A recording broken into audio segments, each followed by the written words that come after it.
As business owners battle to keep their doors open, residents adjust to the new norm of mask wearing and social distancing, and states grapple with how to safely return kids to the classrooms this fall, America's fight with the novel coronavirus has known one ally from the very start: the great outdoors.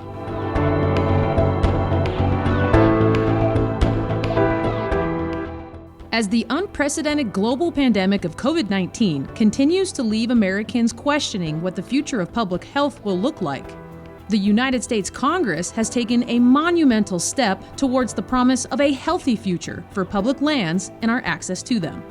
On July 22nd, the U.S. House gave final congressional approval to the Great American Outdoors Act, a bill which secures permanent federal funding for the Land Water Conservation Fund.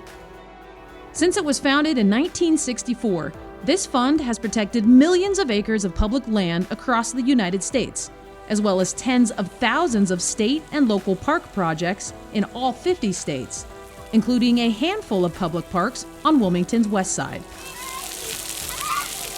We were here about 2 years ago, and it did not look like this Father Tucker Park. The reason that this playground, along with two others, were able to be renovated was due to the National Park Service and the Land and Water Conservation Fund. Sarah Lester is the president and CEO of Cornerstone West CDC, a community development corporation in Wilmington. In 2017, Cornerstone West implemented a revitalization plan for the city's west side, prioritizing the neighborhood's dilapidated playgrounds and parks. Local community advocate and developer Christian Willauer served as the organization's director at the time. The research that we did showed that not only did people want their parks to be better, but also that this is, an incredibly diverse neighborhood with a wide range of socioeconomic backgrounds. And parks are a place where people meet. Like, everybody goes to the park, and everybody has the same interest in the park. Willauer says over 400 residents got involved in the West Side Revitalization Plan from concept to creation. Over $1.2 million was awarded to overhaul the Father Tucker Memorial Playground in Little Italy, along with two smaller playgrounds on the city's west side, one on Connell Street and the other on 4th Street. Funding for the entire project came from an innovative partnership of local, state, and federal governments. Here we had this partnership with the federal government, the Land and Water Conservation Fund, and the people of this neighborhood to make real change happen. And I think that story and that ability for residents of a neighborhood to partner with the city of Wilmington, to partner with the state of Delaware, and to partner with the federal government to make a change in their neighborhood, that really is powerful. We want to make sure that this is a fun place. We want to make sure this is a fun place. We want to make sure it's a safe place. We want to make sure that we have facilities like this and gathering places, not just in Wilmington, but across the state, that are fun and safe and really provide a place where people want to live and work and raise a family.